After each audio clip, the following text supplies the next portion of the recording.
Didik TV KPM. Ya. Hari ini kita akan belajar tajuk ancaman kepupusan.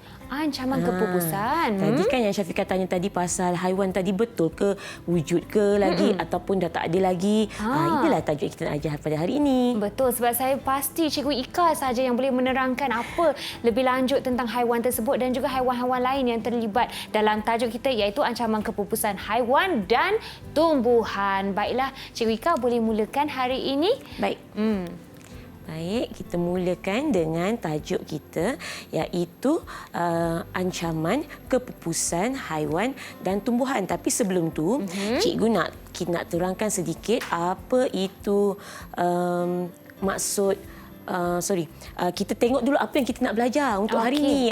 Jadi kita nak tahu selepas dah habis belajar ni apa yang Syafiqah dapat. Betul, objektif kita kan cikgu? Ya, betul. Jadi yang pertama ialah nanti di akhir pembelajaran kita, Syafiqah akan dapat menyatakan contoh haiwan yang telah pupus. Itu yang pertama. Kemudian yang kedua ialah di akhir pembelajaran nanti, Syafiqah dapat memerihalkan haiwan dan tumbuhan yang mengalami ancaman kepupusan. Manakala yang ketiga ialah memerihalkan faktor yang menyebabkan haiwan dan juga tumbuhan yang diancam kepupusan. Ini tiga yang akan Syafiqah belajar pada hari ini. Okey, cikgu, baiklah. Tapi kan cikgu, apa beza pupus dengan ancaman kepupusan, cikgu? Baik, kita terus pergi ke slide seterusnya, iaitu pupus. Okey, apa itu pupus? Soalan yang diberi Syafiqah kepada cikgu. Baiklah, pupus ialah bermaksud telah lama lenyap sama sekali di muka bumi ni. Maksudnya memang tak ada dah. Syafiqah pergi China, Syafiqah pergi ke Australia, memang tak jumpa. Haiwan ni memang dah tak ada lagi di muka bumi.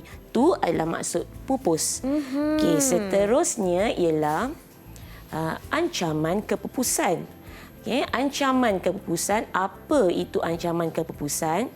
Iaitu apabila bilangan spesies haiwan atau tumbuhan semakin berkurangan dan kalau dibiarkan akan hampir pupus. Jadi nampak tak perbezaan antara pupus dengan ancaman kepupusan? Nampak, cikgu. Tapi bila cikgu sebut dibiarkan, maksudnya apa tu, cikgu?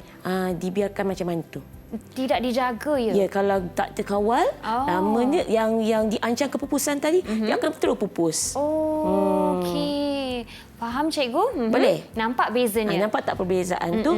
Pupus ialah tidak ada sama sekali di muka bumi, manakala ancaman kepupusan bilangannya semakin berkurang dan jika tidak dikawal, tak mustahil haiwan-haiwan ini akan pupus. Okey, cikgu.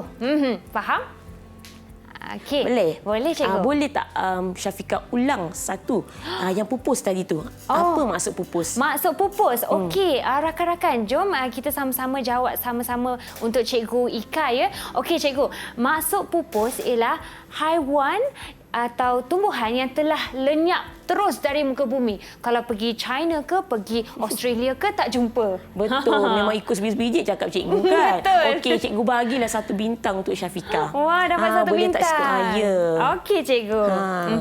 Tahniah. Terima kasih, cikgu. Seterusnya, cikgu, lagi soalan?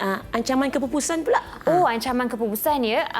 Maksudnya, dia bilangan haiwan dan tumbuhan semakin berkurangan dan kalau tidak dikawal, dia akan pupus juga. Betul, tahniah. Pandai. 1 bintang lagi. 1 lagi bintang. Wah, cikgu. Lagi soalan? Ada lagi ke?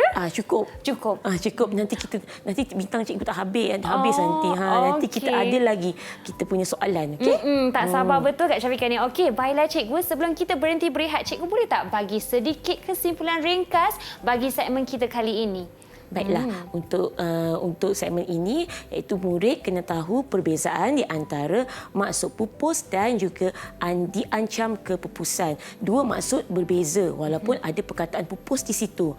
Iaitu pupus ialah haiwan atau tumbuhan yang tidak ada lagi di muka bumi ini, manakala ancaman kepupusan ialah bilangan haiwan atau tumbuhan itu semakin berkurang dan hampir pupus.